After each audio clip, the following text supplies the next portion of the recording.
gosh, David, what are you doing? Well, let's ask. This is shocking. Let's ask actor Matthew Wolfenden. What the heck is going on? I can't believe you've got the energy to even sit on the sofa with all that. Do you know what?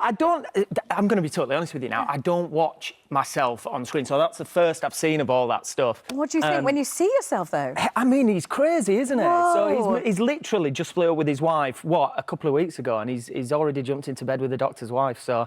It's been a bit of a Lothario, hasn't he? He's kind of playing the field a little bit. He is now, yeah. I mean, David was never like this. I mean, I think he's probably had more relationships than any other character on Emmerdale at the moment. So, yeah, he's turning into a bit of a... But from an acting point of view, is it brilliant fun playing this, though? Yeah. Oh, it's fantastic. And all these screen kisses and other fumbles. What fun! I know, which are completely so embarrassing. We had to do, we had a bed scene the other day, and obviously it's 7 o'clock, it's Emmerdale, so you can't do too much.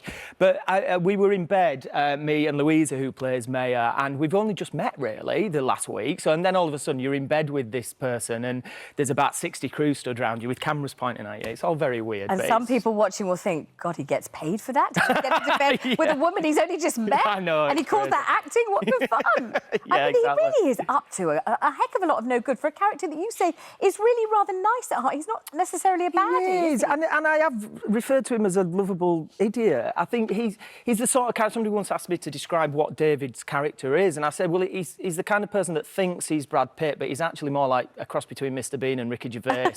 But so the whole storyline at the moment is... Tracy gets pregnant from a little one-night fumble that they've both had, and then she goes and gets termination without David knowing. So it's all... It is quite... My character often gets quite daft stuff to do. He often gets quite funny stuff and some daft stuff and some comedy stuff.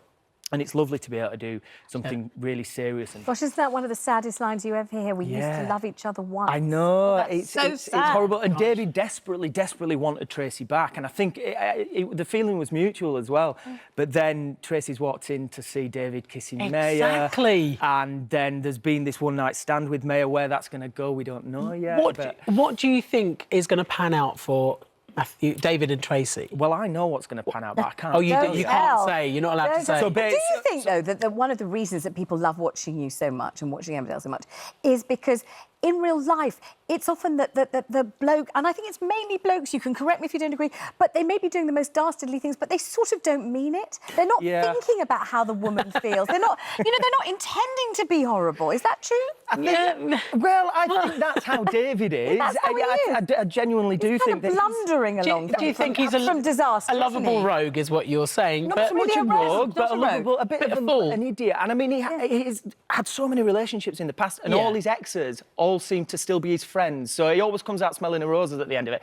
So in terms of David and Tracy, pushing on into the future, I don't know what's going to happen with them two. What about Maya then? So David and Maya will end up together.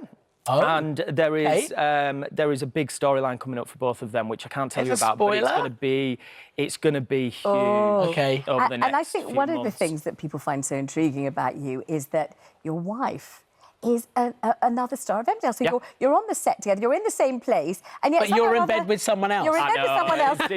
And you've decreed that you must not actually star in scenes together. Well, not starring scenes together. They once suggested that they were going to put our characters together. And we just said, no, it would be dreadful. I mean, we go home together, we learn our lines together as it is. The thought of getting up in the morning and travelling to work together and then being at work all day together, doing scenes together and then going home together, we just said, no, please don't put us together. It's nice. It's nice to get up and go off and be with our Emmerdale families and then get back home together. And what about when you're just wandering around the neighbourhood and people see the two of you together and they recognise you both from Emmerdale, but kind of you're not really supposed to be together? That must be so unnerving for them. Yeah, I mean, it is great and people are fantastic, but it does take an extra half an hour to an hour walking around supermarkets together because we do get stopped quite a lot and asked. And the greatest level, of course, your kids, who one of them doesn't even watch Emmerdale, far rather watch Peppa Pig. The other one's like, whatever. He's slightly grown up for them. I'm thinking maybe for maybe. And the oldest one's getting more into wanting to watch Mum and Dad, but he's not bothered about that. No. You know, one storyline I really have to ask you about, because